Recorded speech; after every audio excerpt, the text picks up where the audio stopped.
Hello, my Grots and Gits. Welcome back to Happy Corrupt and Wargaming. We have a critically important question to ask ourselves. How freaking important are Battleline troops in Pariah Nexus? Well, let's answer that question. First off, what's the actual conversation we have to have? Well, the real conversation that we're asking ourselves is pretty simple.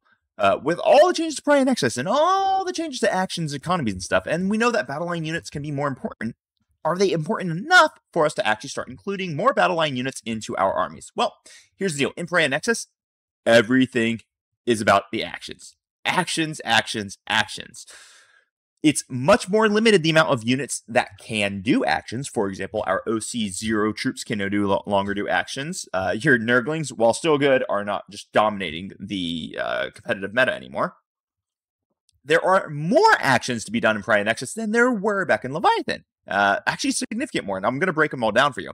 And then we, of course, the battle lines have exceptions to how they can perform actions based off of new mission rules and stuff. So basically, we're going to answer the question, how many battle line units should you have? Should you include them at all, or are they a waste of your time?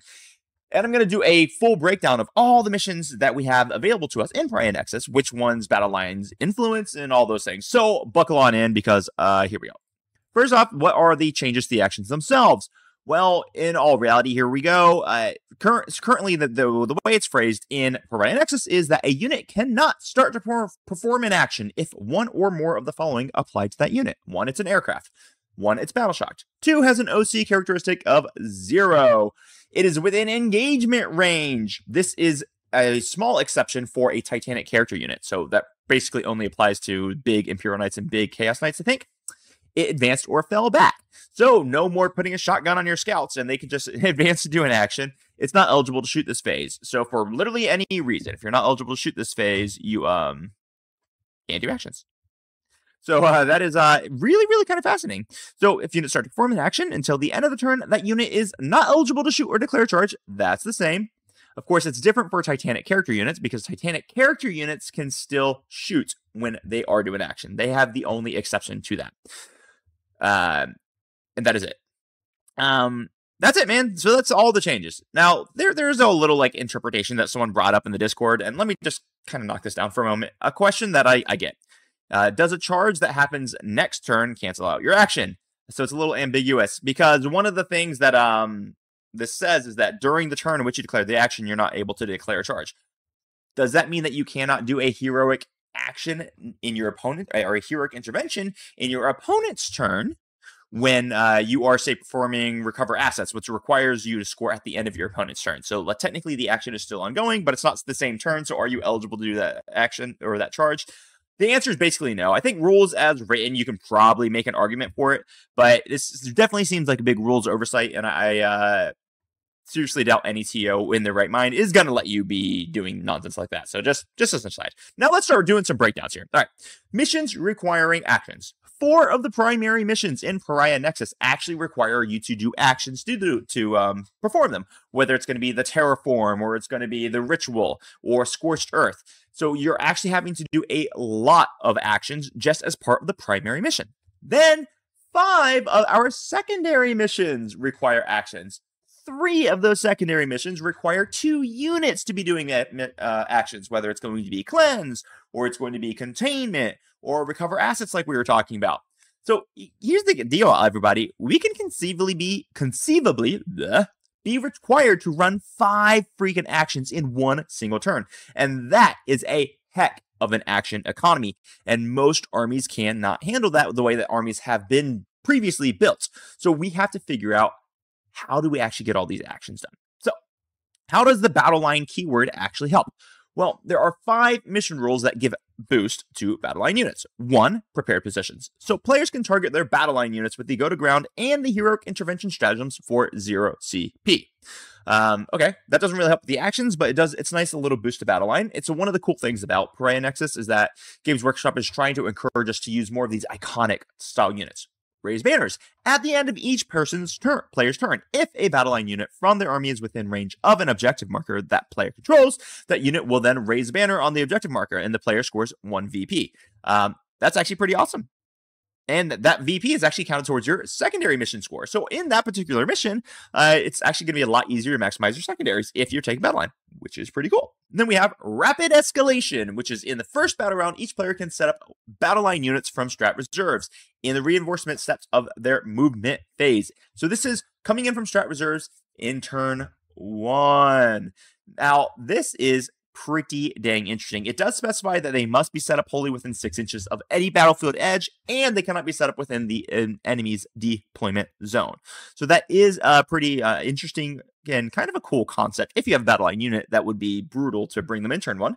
That's pretty cool. Okay, then how does Battleline help? Because we have 2 other mission rules that can apply. So we have Stalwarts, and this is for Battleline units that can they get to perform actions. Battleline units that perform an action are still eligible to shoot in that turn. Okay, cool. So if you're doing an action, you can still shoot. And you can do actions if you're within engagement range of 1 or more enemy units. Now, this is really, really important because that is going to really increase the amount of actions that you can do. So that is freaking awesome. So now if you have your Battleline unit that is equipped with an assault weapon and wants to advance, well, since they're still eligible to shoot, if you have the mission rule for Stalwarts, they can still do actions. So it does really help with the action economy a ton on this mission rule. And then Swift Action. Battleline units that advance or fall back are still eligible to perform an action in that turn. Also very, very cool. Oh, I'm sorry. I switched that. Forgive me for a second. I got a little bit ahead of myself. Swift Action, you could advance and fall back, and you can shoot. Battleline or Stalwarts, you're just eligible to shoot and do the thing. All right, cool. Let's move on. So this is where I did a little bit of a mission analysis here. So I've took all of the potential tournament mission pool that GW has released for Pariah Nexus, and I've kind of broken them down into where does Battleline actually matter. So you actually have 20 missions that are in the mission pool, which is very, very cool. Now, 13 of those missions, or of the missions in the mission pool, will have a Battleline locked mission rule. Or what does that mean? So that's going to be one of the 5 mission rules that benefit specifically Battleline units is on 13 of the actual primary missions. So we're very, very often going to be seeing these mission rules utilized to help Battleline units out in the game. Then we have missions number D, G, K, N, and R. These are the 5 primary missions which require actions and will benefit from having Battleline units because of the mission rule for those Battleline units, which effectively that means that 25% of all the games that you are going to play in Pariah Nexus, 25% of them, you're going to have significant benefits to your Battleline units from an action standpoint.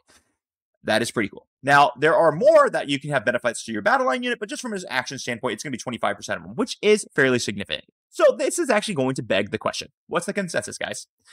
Should we actually be intentionally including Battleline units into our armies during the Pariah Nexus Grand Tournament? Well, Battleline units, they honestly strike me as a very nice thing to have if they're already useful outside of these specific missions that benefit Battleline units. So, for example, if you are an army and you're going to be bringing Battleline units anyway, then heck yeah, this is freaking awesome. You're excited. So these are going to be armies like Orcs, because Orcs are going to bring Orc Boys, and they're going to bring Beast Nagas, because those units be awesome. So Orcs get a huge benefit from this action style economy, because if they get lucky and you happen to be running a mission where Battleline units can still do actions while they're engaged in combat or whatever, it's just going to be very, very useful. Admech the same. Imperial Knights, Chaos Knights, the entire army is effectively going to be Battleline in those scenarios, so of course they're going to be happy for that. However, if your Battleline units are a tax, let's say you're playing some army that just really doesn't want to be taking any Battleline units, I'd probably be leaving them at home. And I can think pretty confidently that a lot of Space Marines, for example, are not going to want to be taking Battleline units, even though some of the missions benefit you if you take them, simply because those Battleline units are expensive and they really don't help with your game plan at all. Now, is there going to be a niche scenario that I'm not considering?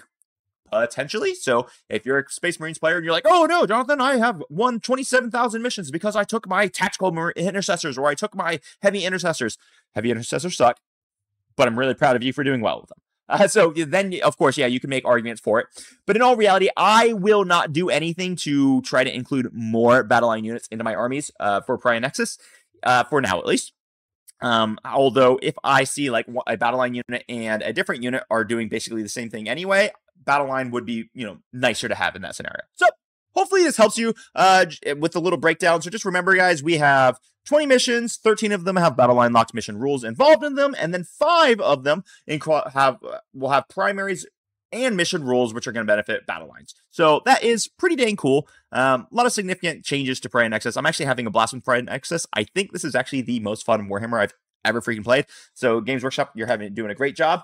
I still think the pivot rule is silly, but you know what? Say la vie. You can't get everything that you want. Everything else is basically freaking awesome. And I hope you guys have an amazing rest of your day. Until next time, crump on.